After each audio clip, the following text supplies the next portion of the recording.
ಗೃಹಲಕ್ಷ್ಮಿ ಯೋಜನೆಯ ಮತ್ತೊಂದು ಅಪ್ಡೇಟ್ಗೆ ಎಲ್ಲರಿಗೂ ಸ್ವಾಗತ. ನಾನು ನಿಮ್ಮ ಪ್ರೀತಿಯ ಶಿವು. ಇವತ್ತಿನ ಒಂದು ವಿಡಿಯೋದಲ್ಲಿ ಗೃಹಲಕ್ಷ್ಮಿ ಯೋಜನೆಯ 30ನೇ ಕಂತಿನ ಹಣಕ್ಕೆ ಸಂಬಂಧಪಟ್ಟಂತೆ ಈಗ ಒಂದು ಇಂಪಾರ್ಟೆಂಟ್ ಇನ್ಫಾರ್ಮೇಷನ್ ಆದರೆ ಬಂದಿದೆ. ಸೊ ಬನ್ನಿ ಅದರ ಬಗ್ಗೆ ನಾವು ಈ ವಿಡಿಯೋದಲ್ಲಿ ಮಾಹಿತಿಯನ್ನು ತಿಳ್ಕೊತಾ ಹೋಗೋಣ. ಸೊ ವಿಡಿಯೋವನ್ನು ಸ್ಟಾರ್ಟ್ ಮಾಡ್ತೀನಿ. ಅದಕ್ಕಿಂತ ಮೊದಲು ನೀವಿನ್ನೂ ನಮ್ಮ ಚಾನೆಲ್ಗೆ ಸಬ್ಸ್ಕ್ರೈಬ್ ಮಾಡದೇ ಇದ್ದರೆ ಈ ಕೂಡಲೇ ಚಾನೆಲ್ಗೆ ಸಬ್ಸ್ಕ್ರೈಬ್ ಮಾಡ್ಕೊಳ್ಳಿ ಮತ್ತು ಲೈಕ್ ಮಾಡಿ. ಸೊ ಈಗ ನಾವು ಇನ್ಫಾರ್ಮೇಷನನ್ನು ತಿಳ್ಕೊತಾ ಹೋಗೋಣ.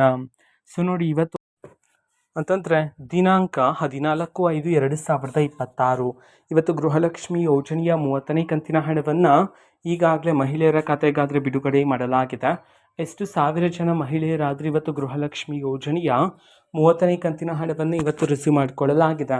ಈ ಒಂದು ಮಾಹಿತಿಯನ್ನಾದರೆ ತಿಳಿಸಿರ್ತಕ್ಕಂಥದ್ದು, ಅದನ್ನು ನಾವು ತಿಳ್ಕೊಳೋದಾದ್ರೆ ಇವತ್ತು ಕರ್ನಾಟಕದಲ್ಲಿರ್ತಕ್ಕಂತಹ ಮಹಿಳೆಯರಲ್ಲಿ ಸರಿಸುಮಾರಾಗಿ 3,000ದಿಂದ 3,900 ಮಹಿಳೆಯರಾದರೆ ಇವತ್ತು ಗೃಹಲಕ್ಷ್ಮಿ ಯೋಜನೆಯ 30ನೇ ಕಂತಿನ ಹಣವನ್ನು ಇವತ್ತು ರಿಸೀವ್ ಮಾಡಿಕೊಳ್ಳಲಾಗಿದೆ ಅಂತ ಹೇಳಿ ಈಗ ಮಾಹಿತಿಯನ್ನು ತಿಳಿಸಿರ್ತಕ್ಕಂಥದ್ದು. ಓಕೆನಾ? ಸೊ ಇದು ಇವತ್ತಿನ ಒಂದು ವಿಡಿಯೋ. ಇದೇ ರೀತಿ ಇನ್ನು ಹಲವಾರು ಯೋಜನೆಗಳಿಗೆ ಸಂಬಂಧಪಟ್ಟಂತೆ ಮಾಹಿತಿ ಬಂದ ನಂತರ ಆದಷ್ಟು ಬೇಗ ನಾನು ನಿಮಗೆ ಇನ್ಫಾರ್ಮೇಷನನ್ನು ತಿಳಿಸ್ತೀನಿ. ಅದಕ್ಕೋಸ್ಕರ ಆ ಚಾನೆಲ್ಗೆ ಸಬ್ಸ್ಕ್ರೈಬ್ ಮಾಡ್ಕೊಳ್ಳಿ. ಮತ್ತೀಗ ನಾವು ಫೇಸ್ಬುಕ್ಕಲ್ಲೂ ಸಹ ಈಗ ವಿಡಿಯೋಸ್ಗಳನ್ನು ಅಪ್ಲೋಡ್ ಮಾಡ್ತಿದ್ದೀವಿ. ಫೇಸ್ಬುಕ್ ಚಾನಲ್ ಲಿಂಕನ್ನು ಡಿಸ್ಕ್ರಿಪ್ಷನ್ ಬಾಕ್ಸಲ್ಲಿ ಕೊಟ್ಟಿರ್ತೀನಿ, ಕ್ಲಿಕ್ ಮಾಡಿಬಿಟ್ಟು ಫಾಲೋ ಮಾಡಿ. ಓಕೆನಾ? ಸೊ